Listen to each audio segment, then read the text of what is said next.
From the lush jungles to the sparkling beaches of this country, let us discover the rich and wonderful history and culture of the Dominican Republic. Christopher Columbus sailed to the island in 1492 after his grueling expedition to the New World, which would spark events that would give birth to the nation of the Dominican Republic. The Dominican Republic, known then as Hispaniola, was one of the first of the Caribbean, and in extension New World, territories to be conquered by Spain.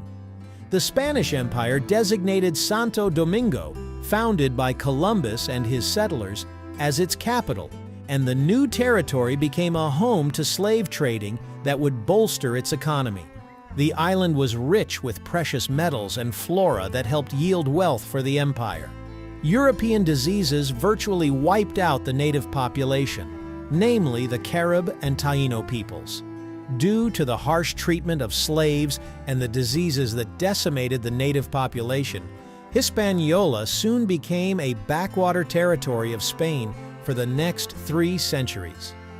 After being defeated by the French in 1795, Spain ceded 2/3 of Hispaniola to France. The treatment of the local population worsened, and this culminated in a slave revolt in Saint-Domingue, in what is now Haiti. By 1809, the colony was once again reunited with Spain. In 1821, Dominican revolutionaries were finally able to depose their Spanish masters, and this gave rise to the establishment of the independent state of Spanish Haiti. Several caudillos, or strongmen, ruled the Dominican Republic from 1844 to 1899. They stunted the growth of democracy, which was flourishing in other areas of the world. This led to chaos amongst the ranks of politicians, and assassinations happened left and right. By 1899, the Republic was left in a vacuum of powerlessness. Sensing the weakening grip of the government in the Republic, the United States intervened. The first U.S. occupation of the Dominican Republic occurred from 1916 to 1924. It began when the United States, concerned about political instability and financial mismanagement in the Dominican Republic, sent Marines to occupy the country. This intervention aimed to restore order, ensure repayment of debts to American and European creditors, and maintain regional stability under the Monroe Doctrine, which opposed European intervention in the Western Hemisphere. During the occupation, the U.S. established a military government, restructured the financial system, built infrastructure, and implemented administrative reforms. While some improvements were made in public works and fiscal management, the occupation faced significant local resistance. Many Dominicans resented foreign control and the imposition of policies without their consent, leading to a nationalist movement that ultimately pressured the U.S. to withdraw.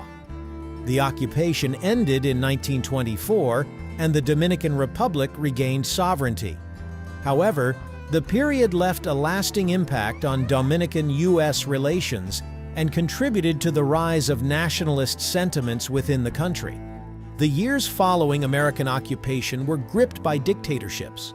One such dictator was Rafael Trujillo, who ruled the country from 1930 to 1961. His dictatorship was considered one of the most terrible of all dictatorships in history, full of violence and terror. He even renamed Santo Domingo to Ciudad Trujillo. He was called El Jefe by many of his allies and enemies. He was a despot by all means that perpetrated numerous repressive acts against his people. He used his secret police to arrest people and massacred 20,000 to 30,000 Haitians during what is known as the Parsley Massacre, or El Corte, in 1937.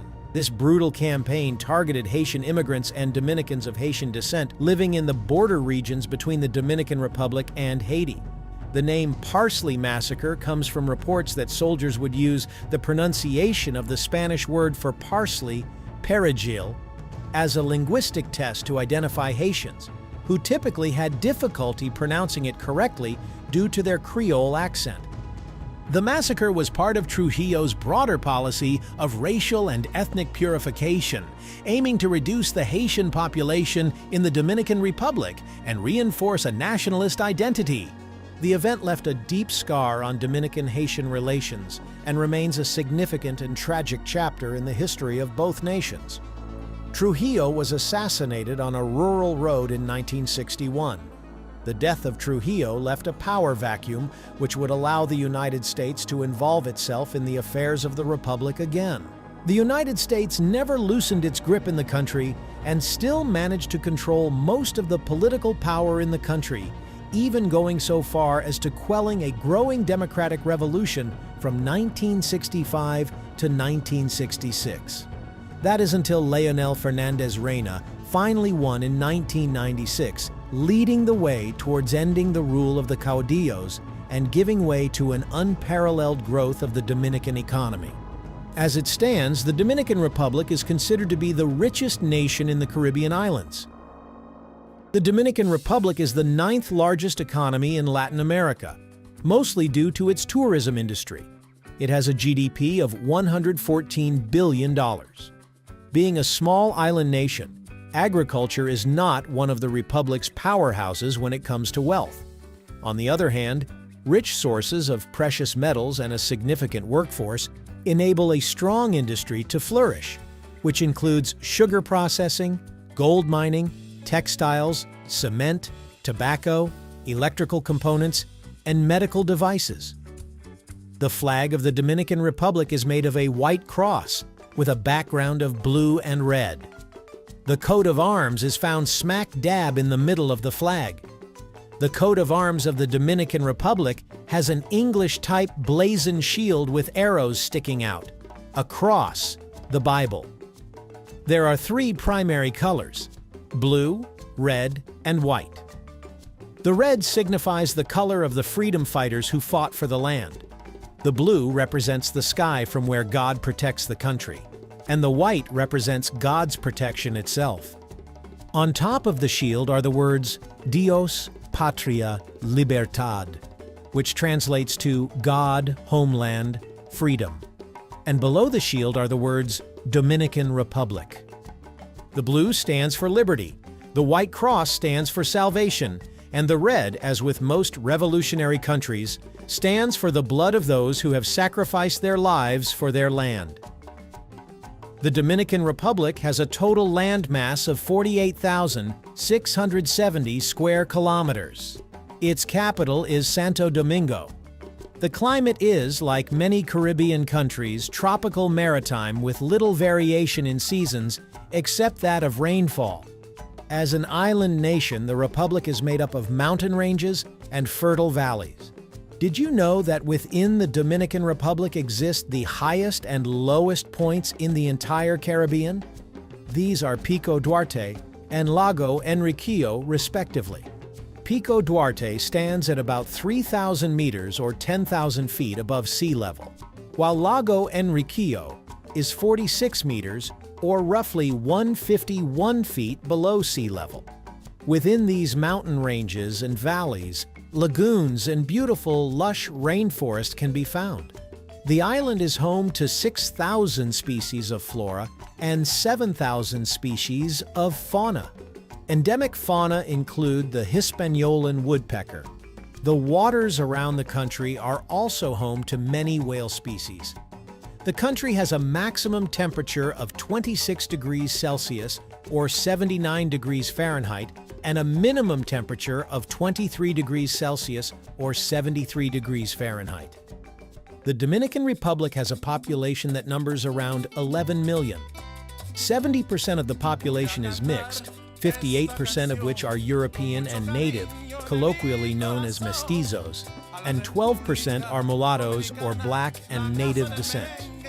Pure black population is at 16%, while the white population is at a measly 14%. The vast number of Christians in the country are evangelical, making up 50% of the entire country. About 30% are Catholic, 19% are atheists, and 1% do not specify their religion. The Dominican Republic is famous for its food culture and rich flavors. At the heart of it all is La Bandera Dominicana, the national dish featuring white rice, chicken or beef, and red beans, commonly enjoyed for lunch. On special occasions, families gather to savor sancocho dominicano, a hearty stew made with 7 types of meat, vegetables, and tubers. Breakfast often starts with mangu, a delicious puree of green plantains, while lunch and dinner might include habichuelas guisadas, a flavorful red bean stew served as a side dish. For snacks or sides, tostones, twice-fried green plantains, are a favorite. Family gatherings frequently feature moro de guandules, rice cooked with pigeon peas and coconut milk, and celebratory events are incomplete without pastelón, a plantain and meat casserole reminiscent of lasagna. Street food enthusiasts enjoy pica pollo, crispy fried chicken bites that serve as popular appetizers. If we missed any of your favorite dishes, let us know in the comments below. We can't forget about the famous people from the island of the Dominican Republic. So let's talk about them. Let's start with David Ortiz, the legendary baseball player known for his time with the Boston Red Sox. Next, we have Sammy Sosa, another iconic baseball player celebrated for his home run records. Then there's Romeo Santos, the king of bachata, whose music has captivated audiences worldwide. El Alfa, a prominent figure in the reggaeton and dembow scenes, has also made significant contributions to music. Zoe Saldana, a renowned actress, has starred in major Hollywood films like Avatar and Guardians of the Galaxy. Cardi B and Ice Spice, both global rap sensations, have roots in the Dominican Republic through their parents. These individuals highlight the diverse talent and cultural impact of Dominicans both on and off the island. If you enjoyed this video on the Dominican Republic, you'll love this next one.